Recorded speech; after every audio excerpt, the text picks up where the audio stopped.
বায়ার্নের হয়ে কেউ পরবে না ৫ নম্বর জার্সি। ফ্রেঞ্চ বেকেনবাওয়ারের সম্মানে এই জার্সি তুলে রাখবে তারা। তবে ক্লাব ইতিহাসে জার্সি নাম্বার অবসরের ঘোষণা নতুন নয়। নেপোলির ম্যারাডোনার ১০ নম্বর জার্সিও তুলে রাখা হয়েছিল তার অবসরের পর। এবার তর্ক সাপেক্ষে ফুটবল ইতিহাসের সর্বকালের সেরা ডিফেন্ডার ফ্রেঞ্চ বেকেনবাওয়ারের সম্মানার্থে তার পরিহিত নাম্বার ৫ জার্সি অফিসিয়ালি অবসরের ঘোষণা দিয়েছে Bayern Munich. French Anton Beckenbauer হলেন জার্মানির সর্বকালের সর্বশ্রেষ্ঠ ফুটবলার।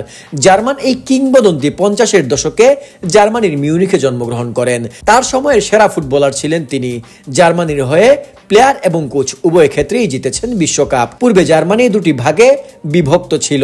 তার একটি অংশের নাম ছিল পশ্চিম জার্মানি, যা বর্তমানে জার্মানির জাতীয় ফুটবল দল হিসেবে পরিচিত।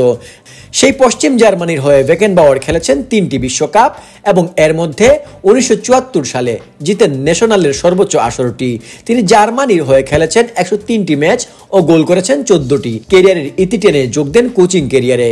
নিজের বিশ্বকাপ জেতার মাত্র ১৬ বছর পর কোচ হিসেবে সুযোগ আসে পুনরায় জার্মানিকে বিশ্ব দরবারে তুলে ধরার। তারই ধারাবাহিকতায় ১৯৯০ সালে জার্মানিকে কোচ হিসেবে জেতান বিশ্বকাপ। পজিশন হিসেবে তিনি ছিলেন একজন ডিফেন্ডার, কিন্তু খেলতে পারতেন রাইট ব্যাক এবং ডিফেন্সিভ মিডফিল্ডার অর্থাৎ ডিস্ট্রয়ার হিসাবেও। একমাত্র ব্যালনজয়ী ডিফেন্ডার তিনি। ডিফেন্ডারের কাজ শুধুমাত্র রক্ষণ সামলানো নয়, তার পাশাপাশি বিল্ড আপ কিংবা পাসিং এ ভূমিকা রাখতে পারে। এটা প্রথম ফুটবল বিশ্বকে জানান দেন ফ্রেঞ্চ বেকেনবাওয়ার, যার জন্য তাকে আধুনিক সুইপারের জনক বলা হয়।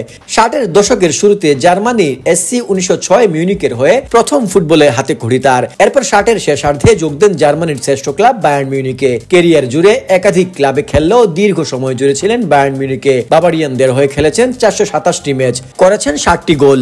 বায়ার্ন মিউনিখের হয়ে অভিষেকের মাত্র ২ বছর পর লিডারশিপ দক্ষতা, গেম রিডিং এবিলিটি ইত্যাদি গুণের কারণে হাতে পান ক্যাপ্টেন আর্মেন্ডের মতো গুরুত্বপূর্ণ দায়িত্ব। ক্যাপ্টেন হিসেবে বায়ার্ন মিউনিখে পরপর ৩ বছর ১৯৭৩-৭৪ সিজন, ১৯৭৪-৭৫ সিজন এবং ১৯৭৫-৭৬ সিজনে জিতান চ্যাম্পিয়ন্স ক্লাব কাপ। এছাড়াও তার অধীনে বাভারিয়ানরা জিতে ৪টি চ্যাম্পিয়নশিপ শিরোপা।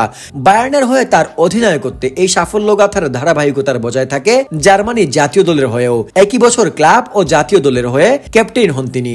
জার্মানির হয়ে মাত্র ১ বছরের মাথায় চ্যাম্পিয়নশিপ এবং ২ বছরের মাথায় বিশ্বকাপে দলকে নেতৃত্ব দেন।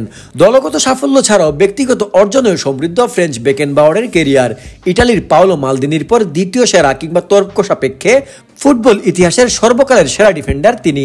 নিত্য নতুন নৈপুণ্যে ভরপুর এই জার্মান ১৯৭২ ও ১৯৭৬ সালে European footballer of the year নির্বাচিত হন।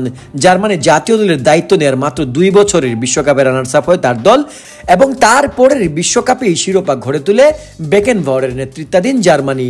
এরপর অলিম্পিক টিম এবং বায়ার্ন মিউনিখের কোচিং দায়িত্বে ছিলেন এই জার্মানি ও বায়ার্নের হয়ে ইতিহাসের চিরস্থায়ী উজ্জ্বল ক্যারিয়ারের জন্য তার পরিধান করা নাম্বার ৫ জার্সিকে অবসরের ঘোষণা দিয়েছে বায়ার্ন মিউনিখ।